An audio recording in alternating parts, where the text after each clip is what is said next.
have, we can predict things from the data, and we can also generate data on top of that. The generative AI that we all know today is generating additional data on top of the enormous amounts of data that we have.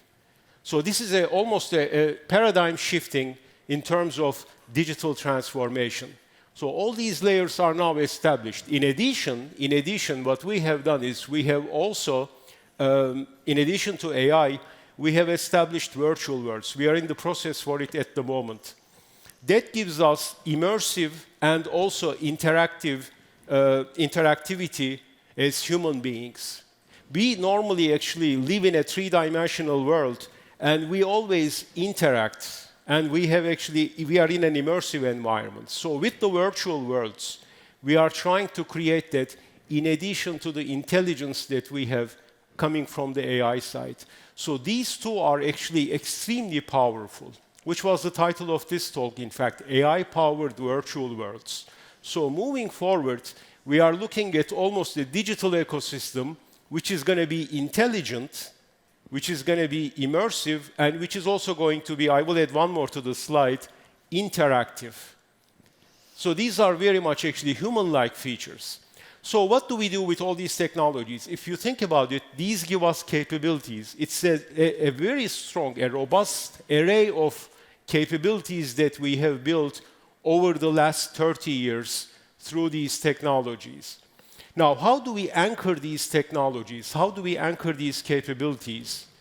As His Excellency, Mr. Hamad Al-Mansouri mentioned very clearly, human-centric is going to be very important for us. So moving forward, we want to achieve human centricity, and we want to also instill human values in terms of these technologies. These are very important. And interestingly, if you look at actually, again, the last 30 years, it's quite interesting because we as human beings had to learn the language of technology.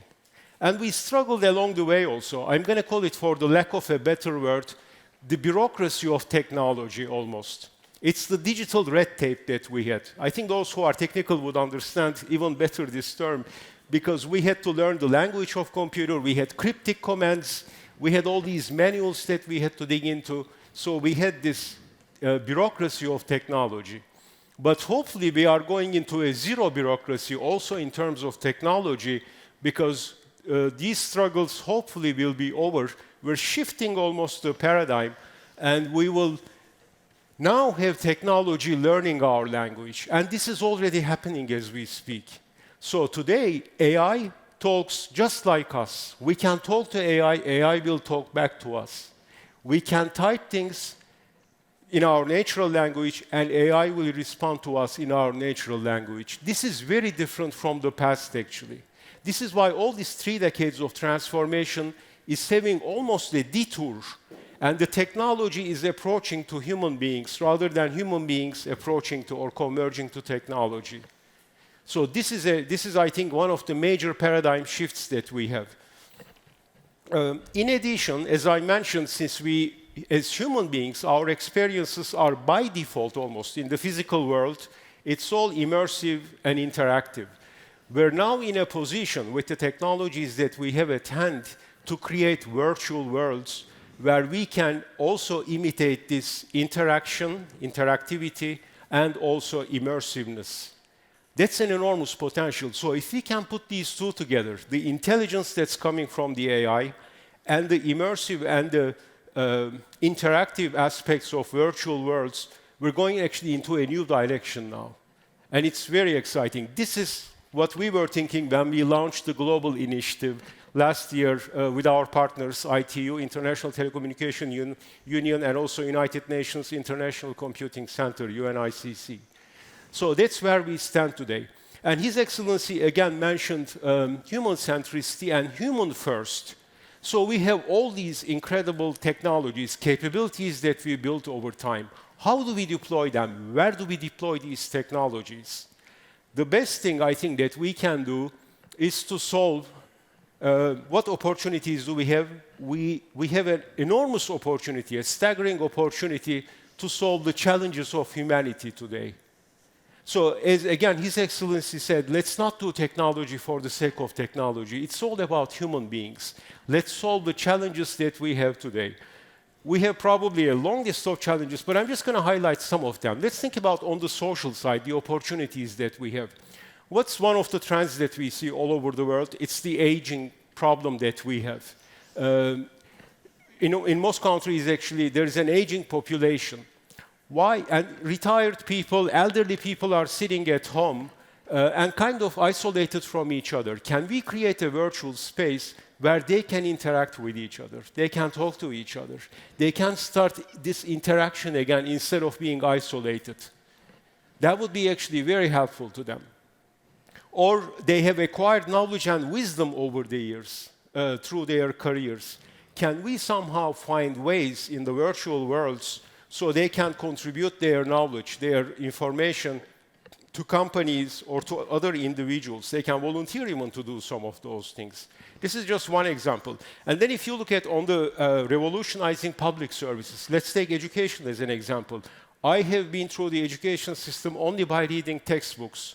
And I think you would agree that it's not necessarily the best or the easiest way to do things. Today, imagine instead of reading about ancient Rome, I'm transformed almost into a virtual environment where the ancient Rome is there.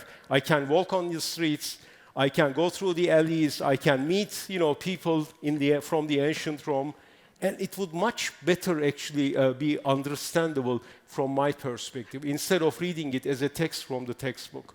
You can apply the same thing to healthcare. We can do surgeries, for example, operations remotely. AI will allow us to do that.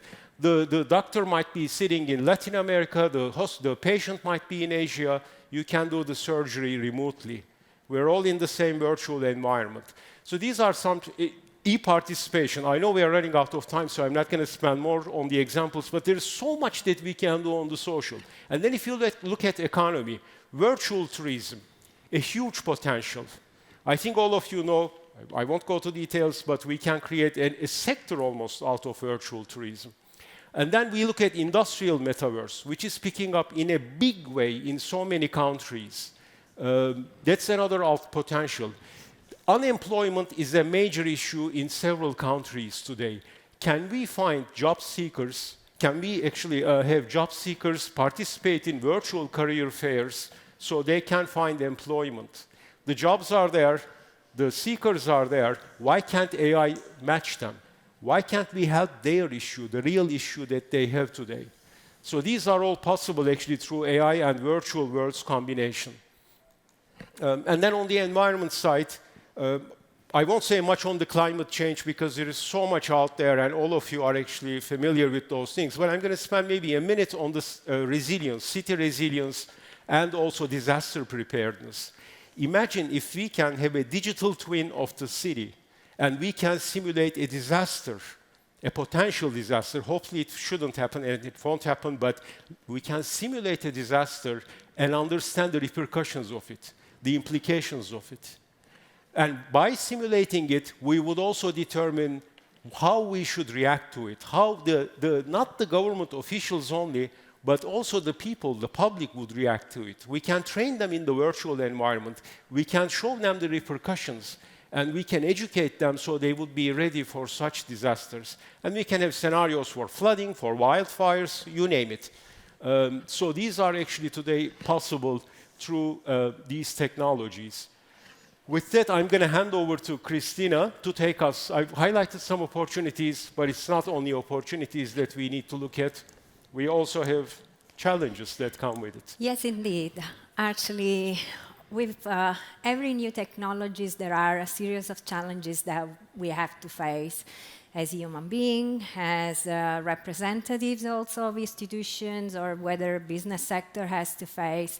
Some are related to security, how we can be more secure in this new environment, how we can put in place a new governance that is able actually to handle all the different needs that emerge from being able actually to enjoy a new technology. I think that all of us, we have seen that since ChatGPT was made available to the public, everyone became aware of what artificial intelligence is able to do.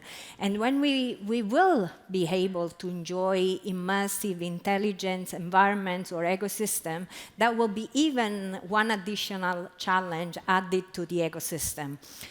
We have also to talk about digital equity. We don't want this to become a new, bigger digital divide. So how we can make sure that this is really a truly new opportunity that we can bring in, where we can bridge actually the existing digital divide, and we can ensure that the digital equity is everywhere in this new environment. How we can also ensure that digital sovereignty is ensured and guaranteed, privacy.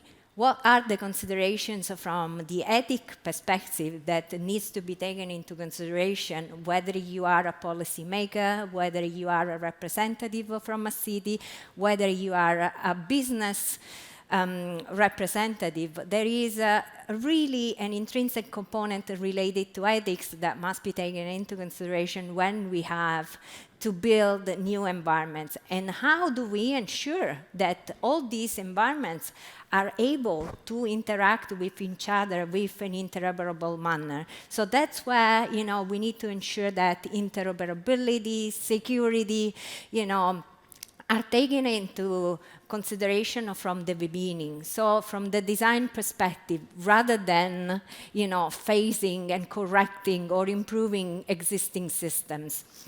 So one of the quotes that I find so inspiring, despite it's quite old, is that the best way to predict the future is really to create it.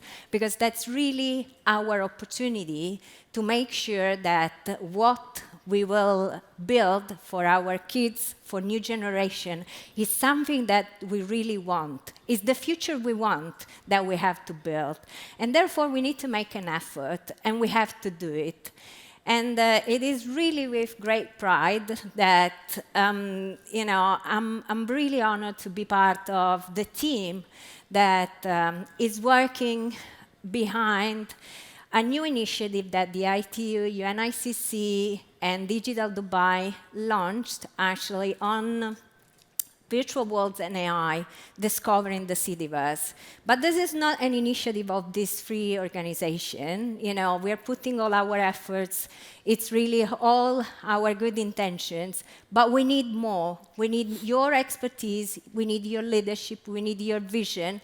And that's why it is really a call for all of you to join us and share with us, your knowledge. The initiative has been launched with an idea that we want to make sure that we are able to provide the necessary strategic guidance to cities and governments that are currently actually drafting their strategies. We want to make sure that security and trust is taken into consideration from the beginning. Accessibility will be a key component because we want to make sure that this new world that we are going to build together is built in an equitable manner.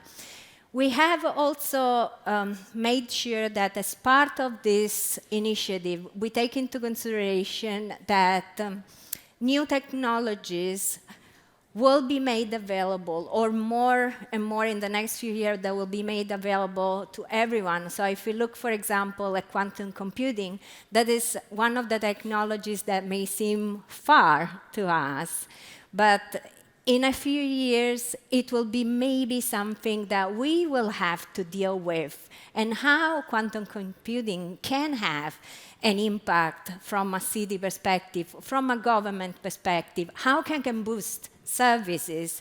So all of this consideration will be dealt specifically in Pillar 2 of the initiative that is really focusing on the emerging technologies. And of course, we couldn't do an initiative that didn't take into consideration, academia, the importance of students, the importance of new research and development. And that's why, actually, I think that today it's really an important moment because we are After having a very first successful meeting of the executive committee, we are here today in front of you to make a call to action to join us on this journey to build really a new AI-powered Citiverse. So we have our next opportunity to celebrate actually the award ceremony of the UN Citiverse Challenge, but also the work that is being done by many cities and many governments and also other stakeholders during the UN Virtual Worlds Day, which is an event that will take place in Turin, in Italy, on the 11th and 12th of June. And then we are going to have also an opportunity to celebrate actually again with an award ceremony for the startups on the 3rd of November in Valencia, where there will be the annual assembly of the initiative.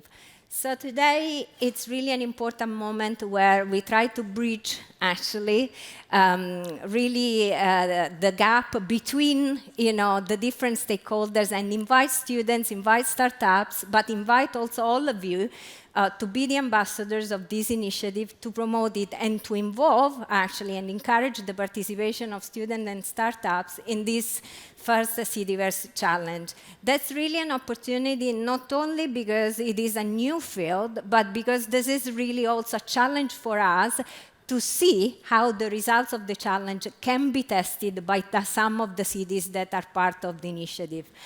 And well, I think that this is really my last call to all of you. Think about how you can contribute to this movement and join us in the next few days. We will be here, working, actually, continuing to work to build the future we want, and certainly maximizing the benefits of AI virtual worlds. Thank you.